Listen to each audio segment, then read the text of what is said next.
Good morning, fellow pipe smokers. I just realized that it has been a while since I welcomed you here at the green table, so I thought it was the right time to do some proper green tabling again. Today I would like to introduce to you the French pipe maker Ropp, a company that dates back to 1869, founded by Léon Eugène Ropp.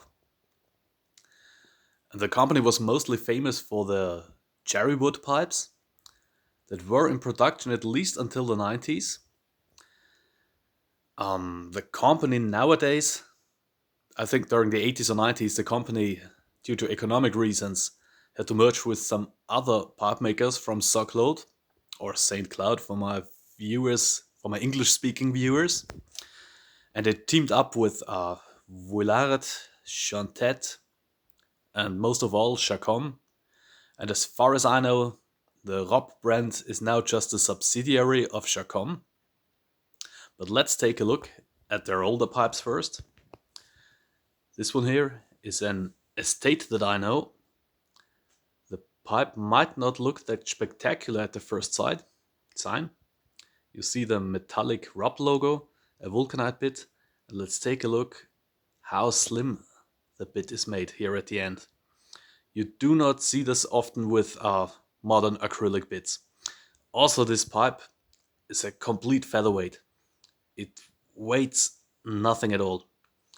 For comparison reasons, I have a Savinelli 606 shape around, so you see how massive this pipe is in comparison to this old vintage pipe.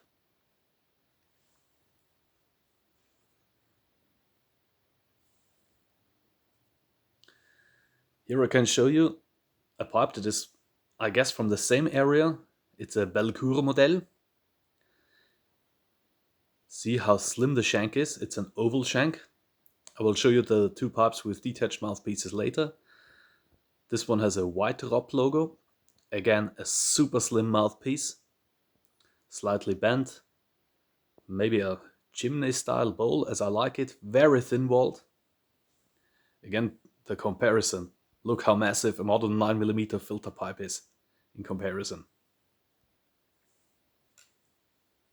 So I can highly recommend vintage Ropp pipes. They are really worth the money, and you can find them for very little money at eBay or other platforms.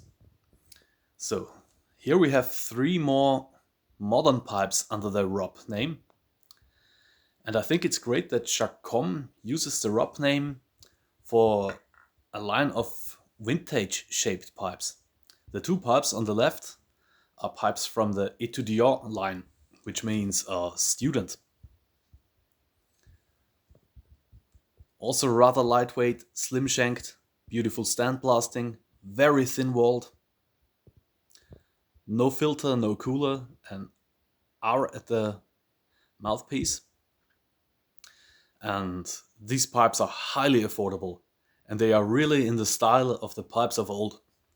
So if you are a collector and you like vintage pipes, you might, or you want to get into vintage pipes, you might purchase such a pipe first to see how it goes.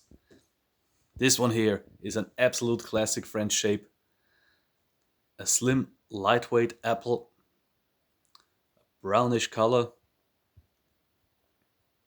and many people that bought these pipes were surprised how small they actually are.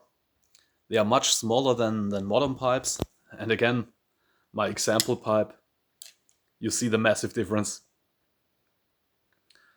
So these pipes are not for the everyday smoker. They should be purchased by people who really want to get into the vintage pipe hobby. As you see, thin-walled, high chimney style bowl. Definitely not a beginner's pipe. And another line of pipes is the aptly named vintage pipe series. This one here is black sandblasted. And it is said that they did find some vintage stummels that haven't been finished at the Chacon factory or at the old Ropp factory, I don't know. And they made them into pipes with real horn stems. Something that is hardly seen today. Not the best choice for the everyday smoker, but in such a case, wonderfully fitting. It's a combination of cutty or apple with a forward bent bowl. A rather large drilling in comparison to the other pipes, so you have to like larger drillings. And a very beautiful mouthpiece. I think the brighter, the more valuable, because nowadays you can only get dark horn. Such beautiful white horn is rather seldom seen. And the last pipe I'm gonna show you today is this one here. It's out of the Honor de Balzac line. It's an elongated cutty shape, and it's a real cutty, including the small knob on the bottom, a high bowl, extremely thin walled. So again, I wouldn't recommend this pipe for beginners. Long vulcanite bit, absolutely stunning and beautiful, metallic accent band. And if you are aware of the Rattray Perth line, I guess it's the Perth line, you can get a cutty shape that looks suspiciously similar to the Perth line, just with a longer mouthpiece, for half the money, I think. So I think these pipes are really worth it. And they probably, and I'm pretty sure they come out of exactly the same factory as the Rattray pipes. I think the old Perth just has a metal part on the knob on the bottom. And that's it. Again, a little size comparison. And I think the 606 shape by Savinelli is really an elegant pipe, but in comparison to these old-fashioned pipes, it looks real awfully clumsy and bulky. So 1 second to show you the cooling systems of the two vintage. So here we are back again. This is the Ropp Regents, as I did show you before.